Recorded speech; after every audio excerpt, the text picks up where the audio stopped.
Bonsoir à tous, c'est Nicolas. Eh bien, c'est une nouvelle soirée pour la lecture des Contes du magicien. Et ce soir, je vais vous en lire trois de mon livre. Si vous aimez ces histoires, si vous aimez cette série Les Contes du magicien, vous pouvez me soutenir ou vous pourrez trouver mon livre Les Contes du magicien qui sont sur le site The Book Edition. Vous pourrez le commander pour vous ou en cadeau à un ami ou à un proche. Voilà. Allez, on y va, c'est parti. L'enfant et la mère divine. C'était il y a bien longtemps, dans le sud de la France. Il y vivait un magicien et son fils. Un jour, le garçon demanda à son père: Papa, c'est quoi la mère divine? Le magicien sourit avec douceur. Il regarda son fils en silence. Il ferma les yeux et sembla absorbé dans son intérieur. Ils semblaient discuter télépathiquement. Après quelques instants, une silhouette se dessina tout près d'eux. C'était la magicienne. Quelqu'un m'a appelé demanda la magicienne avec un petit air espiègle. Maman, dit le garçon en courant la serrer fort dans ses bras. Parle-moi de la mère divine. La magicienne réceptionna son fils dans ses bras et le serra fort contre son cœur. Ils prirent un instant tous deux dans le silence. Puis la magicienne vint s'asseoir à côté du magicien qui l'accueillit dans ses bras. Ils étaient à nouveau réunis, tous les trois, dans l'amour et le silence. Après cet instant précieux et sacré, la magicienne prit la parole. La grande mère divine est la maman de tout et de tous. Elle est l'expression du grand esprit, du principe divin dans le côté féminin. Elle est pareille à une mère chaleureuse et aimante qui apporte réconfort et chaleur à tous ses enfants. Elle est aussi comme la grande mère nourricière qui veille à ce que ses enfants ne manquent de rien. Ainsi est le côté féminin sacré de son côté solaire. A-t-elle un autre côté demanda le garçon. Oui, mon fils, dit la magicienne. Il existe une autre facette de la grande-mère bien peu connue. C'est son côté lunaire, secret et caché. C'est la grande-mère divine. Est aussi une puissante initiatrice que seuls les initiés peuvent approcher. Quand tu connaîtras par toi-même parfaitement la mer dans son côté solaire, tu pourras la découvrir dans son côté lunaire, dans son côté sombre, mais qui n'est pas négatif. Ce n'est point là un côté négatif, c'est un côté caché et mystérieux. Quand le moment viendra pour toi de descendre dans les grandes profondeurs obscures de ton être, tu devras traverser tes nuages intérieurs pour la retrouver.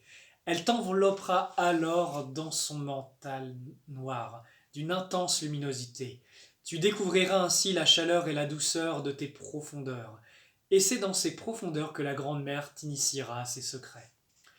Les enfants ne peuvent se rendre en ce lieu s'ils ne savent faire face à leur obscurité dans l'amour, et c'est pour cette raison que seuls les initiés y sont invités.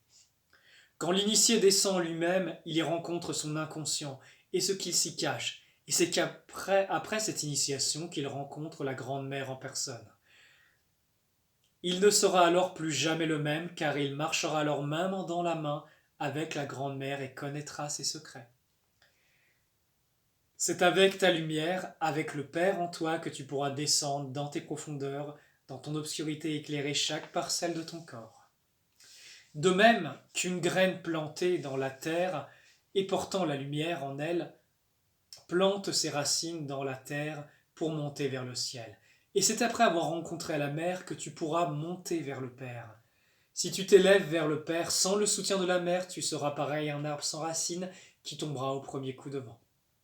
La magicienne s'interrompit. Ses yeux semblaient briller d'un éclat flamboyant, et d'une douce chaleur émanait de son aura. Une douce chaleur émanait de son aura. Elle regardait, elle regardait le magicien et son fils avec un puissant amour, et tous les trois étaient pareils à des fruits gorgés de vie et de lumière.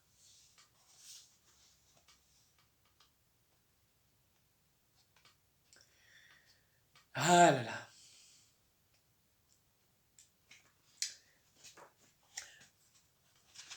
Le prochain conte s'intitule L'enfant et le chant. C'était il y a bien longtemps, dans le sud de la France. Il y vivait un magicien et son fils. Un jour qu'ils se promenaient tout près de leur maison, ils entendirent un chant magnifique. En suivant le son du chant, ils arrivèrent tout près d'une grande pierre. Ils virent la magicienne assise sur cette grande pierre, et celle-ci chantait des sons mélodieux. Ils se tenaient là, debout, tous les deux, les yeux clos, et écoutèrent le chant de la magicienne. Derrière ces merveilleux vocalises et cette voix claire, ils sentaient un courant doré les envelopper et remplir leurs âmes d'une grande douceur.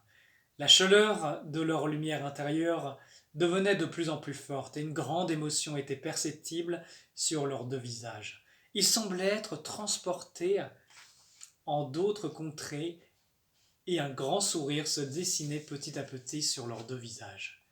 Les chants prirent fond dans une harmonie et une douceur exquise. Quand ils ouvrirent leurs yeux, leurs pieds ne touchaient plus le sol et ils semblaient tous les trois soutenus dans les airs, dans un nuage de douceur et d'amour. Ils furent reposés sur le sol avec beaucoup de délicatesse. La magicienne les regarda tous les deux avec ses grands yeux flamboyants d'amour, et elle leur fit un grand sourire et disparut petit à petit. Un léger murmure se fit alors entendre. À bientôt, mes chéris.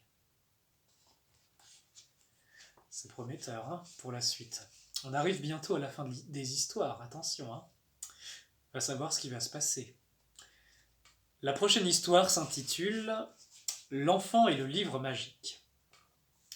C'était il y a bien longtemps, dans le sud de la France. Il y vivait un magicien et son fils. Un soir, lors d'une veillée au coin du feu, le garçon demanda à son père « Papa, on fait quoi ce soir ?» Le magicien, qui était plongé dans une profonde méditation, sembla froncer légèrement les sourcils. C'est alors que l'un des livres placés sur l'étagère commença à bouger tout seul. Il se déplaça lentement dans les airs et vint se poser juste devant le garçon. Le magicien rigola un peu tout seul avec un air malicieux. Il ne sortit pas pour autant de sa méditation, même s'il semblait rigoler dans sa barbe. Le garçon rigolait aussi car il comprit que son père n'était pas vraiment d'humeur à répondre ce soir. Alors il ouvrit le livre et commença à le lire. Le magicien ouvrit discrètement un œil et parut très content de lui. Puis il retourna discrètement à sa méditation.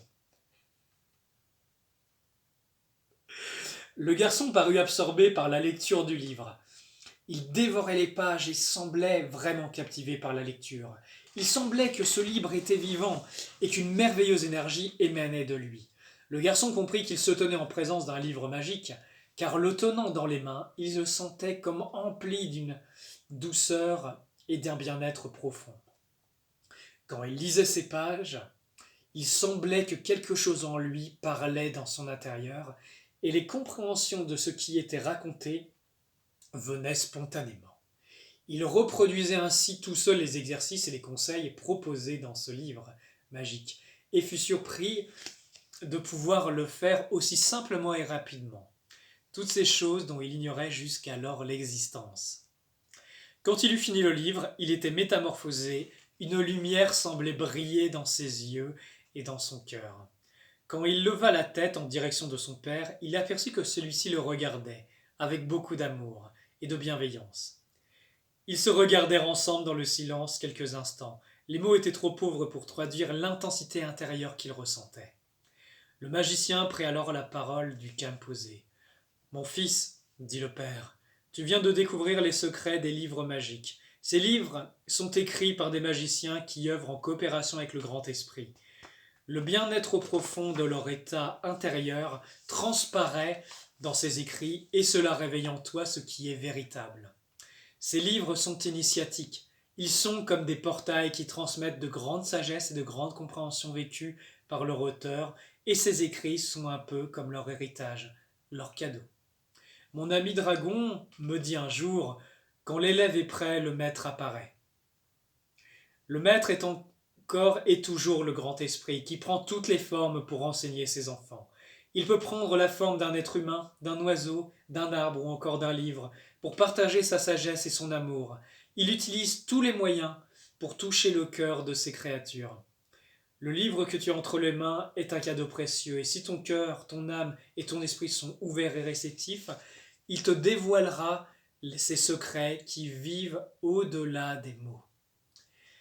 Après la lecture de cet ouvrage, tu es pour toujours changé, car ce quelque chose de véritable en toi est réveillé, pour toujours. Même si tu ne t'en aperçois pas, quelque chose en toi a entendu et est à jamais changé.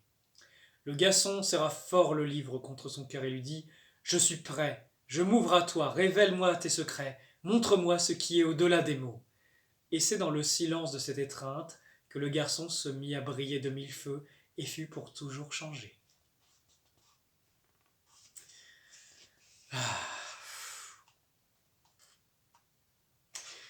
Vous savez quoi? Le prochain épisode, qui arrivera sur la chaîne la semaine prochaine, sera le dernier épisode des Contes du Magicien. Et vous saurez comment termine cette histoire. Et là où termine l'histoire, une autre continue, parce que les Contes du Magicien ont une suite, mais qui sont sous la forme de romans. Et ils s'intitulent Le Fils du Magicien et les Fils de la Destinée. Vous pourrez le trouver sur The Book Edition dans un gros ouvrage qui s'appelle Les Chroniques du Magicien.